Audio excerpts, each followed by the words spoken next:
Hi everyone, welcome back to Chelsea Fan TV. My name is Nina and welcome to a fan cam, guys.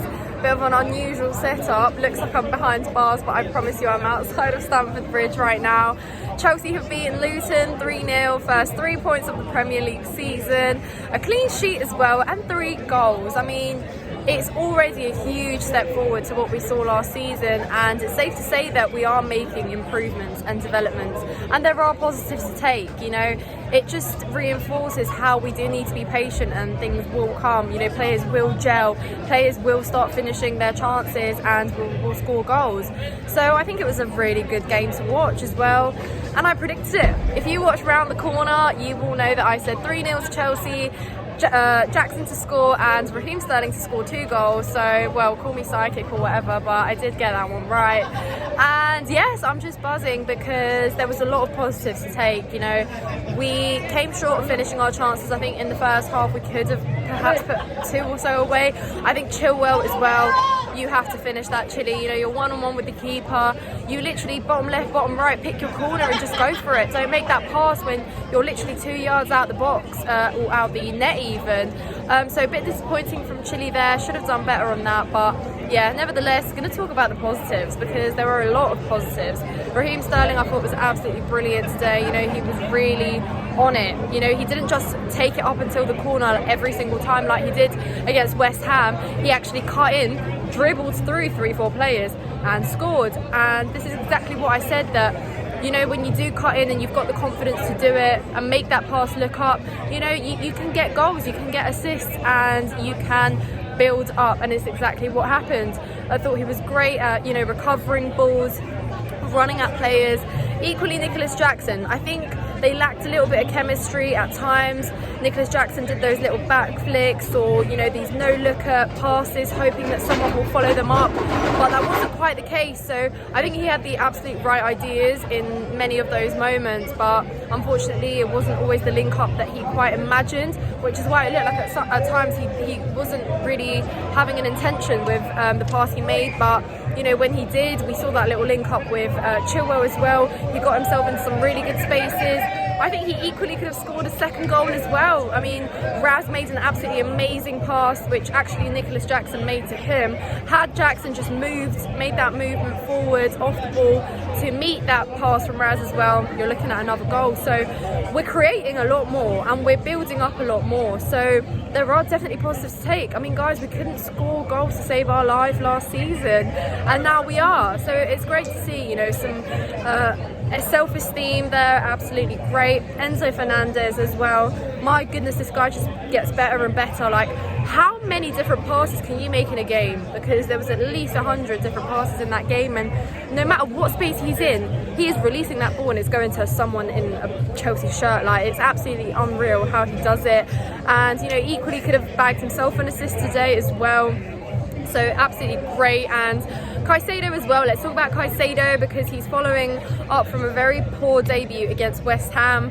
And when you cost 115 million, it's normal that all eyes are going to be on you. The expectations are going to be very high, and he did disappoint. And a lot of rival fans were quick to jump on the meme wagon, but I think today he did a much better job. It took him a little bit of time to ease into the game, but then he made some interceptions, some great passes. I think he is lacking a little bit of confidence, but I think that's because he hasn't played football, you know, so it will come. Give him the time is what I'm saying. Just because you cost 115 million doesn't mean you walk straight into a new team with a new system, with a new manager, young players, and, you know, produce what you did for Brighton as well. As much as we would like that, he needs time to get better, and he will.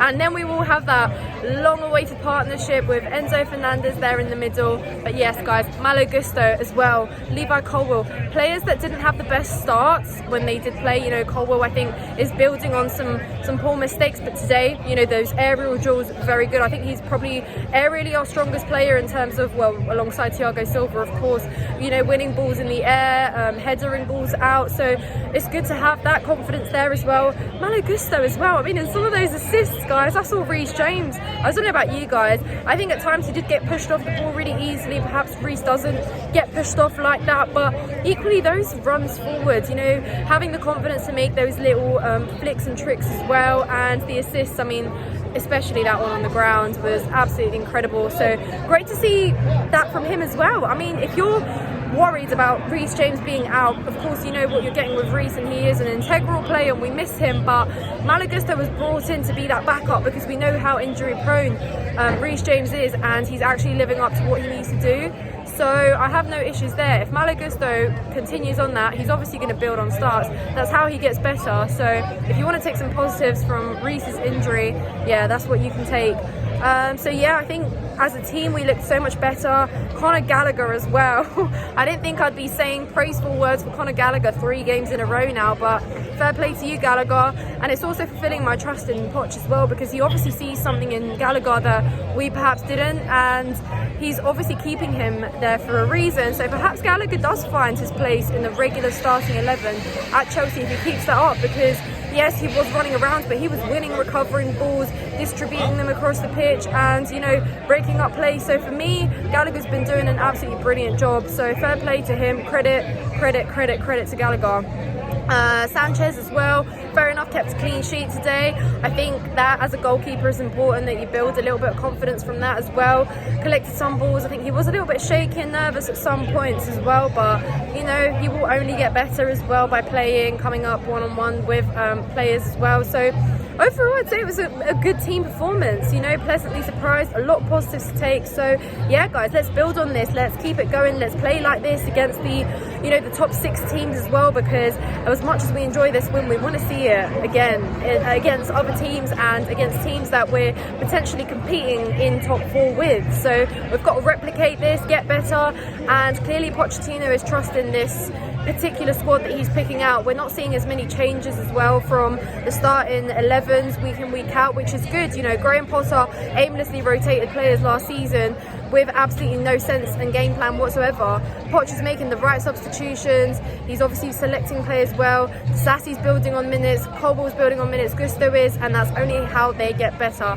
So yeah, guys, let us know in the comments down below what your thoughts on the game were, how happy you are, your man of the match. I mean, I think it's going to be unanimously, obviously, this one player. Raz, keep it up. Honestly, just prove us all wrong and do it again and keep doing it. You know, big eyes and big expectations for Raheem Sterling this season, because I think he underperformed last season and he's got a lot of coming back to do. So yeah, keep it up the Chels, subscribe, like, and I will see you in the next one.